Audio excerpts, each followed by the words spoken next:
Hi everyone, അസ്സലാമു അലൈക്കും. ഇന്നൊരു അടിപൊളി ചെറുപയർ പായസമാണ് നമ്മൾ റെഡിയാക്കി എടുക്കാൻ പോകുന്നത്. അപ്പോൾ അതിനായിട്ട് ഒരു പിടി ചെറുപയർ ഞാൻ നേരത്തെ വെള്ളത്തിലിട്ട് കുതിർത്തെടുത്തിട്ടുള്ളതാണ്. നന്നായിട്ട് വാഷ് ചെയ്തതിന് ശേഷം നമുക്കത് കുക്കറിലേക്ക് ഇട്ട് കൊടുക്കാം. ഇനി ഈ ഒരു ചെറുപയർ വെന്ത് കിട്ടാൻ ആവശ്യമായിട്ടുള്ള അത്രയും വെള്ളം ഒഴിച്ചു കൊടുക്കാം.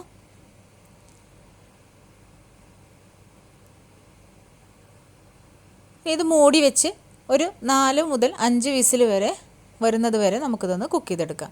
ആ സമയം കൊണ്ട് നമുക്കിതിലേക്കുള്ള ശർക്കര പാനി റെഡിയാക്കി എടുക്കാം.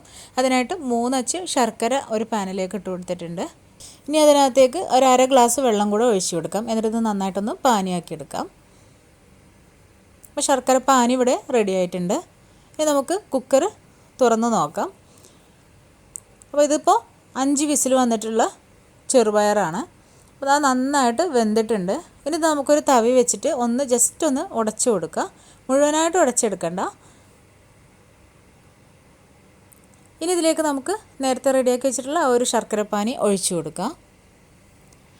അപ്പോൾ കല്ലൊക്കെയുള്ള ശർക്കരയാണെന്നുണ്ടെങ്കിൽ നന്നായിട്ട് അരിച്ച് വേണം ഒഴിക്കാൻ വേണ്ടിയിട്ട് കേട്ടോ. ഇതിപ്പോൾ അധികം കല്ലൊന്നും ഇല്ലാത്ത ശർക്കരയാണ്. ഇനി നന്നായിട്ടൊന്ന് മിക്സ് ചെയ്ത് കൊടുക്കുക. ഇനി ഇത് രണ്ടും കൂടെ ഒരുമിച്ചിട്ടിട്ട് ഒരു 2 വിസിൽ വരുന്നത് വരെ ഒന്ന് കുക്ക് ചെയ്യണം. അപ്പോൾ ആ ഒരു ശർക്കരയും അതുപോലെ തന്നെ ചെറുപയറൊക്കെ നന്നായിട്ട് പിടിച്ച് നല്ലതായിട്ടൊന്ന് വെന്ത് കിട്ടാൻ വേണ്ടിയിട്ടാണ്. ഇപ്പോൾ രണ്ടും കൂടെ 2 വിസിൽ വന്നതിന് ശേഷം ഓഫ് ചെയ്തിട്ടുണ്ടായിരുന്നതാണ്. ഇപ്പോൾ അത് നല്ലതായിട്ട് വെന്ത് ആ ഒരു ചെറുപയറൊക്കെ നല്ല ശർക്കര പിടിച്ചിരിക്കുന്ന ഒരു പരുവത്തിലായിട്ടുണ്ട്. ചെറുപയർ നന്നായി വെന്തതിന് ശേഷം മാത്രമേ ശർക്കരപ്പാനി ചേർത്ത് കൊടുക്കാൻ പാടുള്ളൂ. ഇല്ലെന്നുണ്ടെങ്കിൽ നമുക്ക് ചെറുപയർ വെന്ത് കിട്ടില്ല. ചെറുപയർ നന്നായിട്ട് തന്നെ വെന്തുടഞ്ഞിട്ടുണ്ട്. ആ ഒരു പരുവത്തിലാണ് നമുക്കത് കിട്ടേണ്ടതും. ഇനി മറ്റൊരു പാൻ എടുത്ത് ചൂടാക്കി അതിനകത്തേക്ക് 2 ടീസ്പൂൺ നെയ്യ് ഒഴിച്ച് മെൽറ്റായി തുടങ്ങുന്ന സമയത്ത് ഒരു പിടി തേങ്ങ കൊത്താണ് ഇട്ട് കൊടുക്കേണ്ടത്. അതൊന്ന് മൂപ്പിച്ചെടുക്കുക. നല്ലൊരു ബ്രൗൺ കളർ ആകുന്നത് വരെയാണ് ഇതൊന്ന് വഴറ്റിയെടുക്കേണ്ടത്. ആ ഒരു സമയം കൊണ്ട് നമുക്ക് അല്പം അരിപ്പൊടി എടുത്തിട്ട് ഒന്ന് നന്നായിട്ടൊന്ന് മിക്സാക്കി എടുക്കണം. വെള്ളം ഒഴിച്ചിട്ട് നമുക്ക് പായസത്തിലേക്ക് ഒഴിക്കാൻ വേണ്ടിയിട്ടാണ്. അപ്പോൾ ഒരു ബൗളിലേക്ക് ഒരു ടീസ്പൂൺ അരിപ്പൊടിയാണ് എടുത്തിട്ടുള്ളത്. അതിലേക്ക് അല്പം വെള്ളം ഒഴിച്ചിട്ട് നന്നായിട്ടൊന്ന് മിക്സ് ചെയ്ത് വെക്കുന്നുണ്ട്.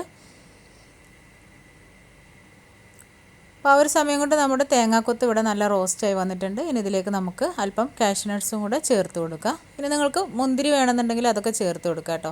അപ്പോൾ ഞാനതിവിടെ യൂസ് ചെയ്യുന്നില്ല. ഇപ്പോൾ രണ്ടും കൂടെ നന്നായിട്ട് മൂത്ത് വന്നിട്ടുണ്ട്. ഇനി ഇതിലേക്ക് നമുക്ക് ചെറുപയർ മിക്സ് ഇതിലേക്ക് ഒഴിച്ചു കൊടുക്കുക. ഇവിടെ നന്നായിട്ടൊന്ന് മിക്സ് ചെയ്ത് കൊടുത്തതിന് ശേഷം തിളച്ച് വരുന്ന സമയത്ത് തന്നെ നമ്മൾ നേരത്തെ മിക്സാക്കി വെച്ചിട്ടുള്ള അരിപ്പൊടി ഇതിലേക്ക് ചേർത്ത് കൊടുക്കുക. അരിപ്പൊടി ഇതിലേക്ക് ചേർത്ത ഉടനെ തന്നെ പെട്ടെന്ന് തന്നെ മിക്സ് ചെയ്ത് കൊടുക്കേണ്ടതാണ്. ഇല്ലെന്നുണ്ടെങ്കിൽ അത് അവിടെ ഇവിടെയൊക്കെ ആയിട്ട് ഇങ്ങനെ കട്ട പിടിച്ചുകൊണ്ടിരിക്കും.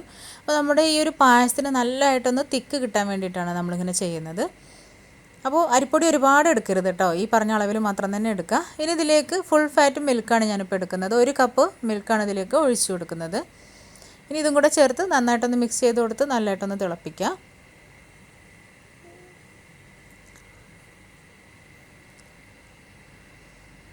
അപ്പോൾ എല്ലാം കൂടെ ഒന്ന് തിളച്ച് വന്നിട്ടുണ്ട്. ഇനി ഇതിലേക്ക് നമുക്ക് ചുക്ക് പൊടി ഒരു 1/4 ടീസ്പൂൺ ഏലക്കായ പൊടിച്ചത്, അതുപോലെ തന്നെ 1/4 ടീസ്പൂൺ അളവിൽ തന്നെ അതിൻ്റെ ഒരു പകുതി ജീരകപ്പൊടിയും കൂടെ ചേർത്ത് കൊടുത്തിട്ടുണ്ട്. ഈ പൗഡേഴ്സൊക്കെ ചേർക്കുന്നത് നിങ്ങൾക്ക് ഇഷ്ടമാണെന്നുണ്ടെങ്കിൽ മാത്രം ചേർത്ത് കൊടുക്കട്ടെ. ചിലവർക്ക് പായസത്തിൽ ആ ഒരു ഫ്ലേവർ ഇഷ്ടമുണ്ടാവില്ല.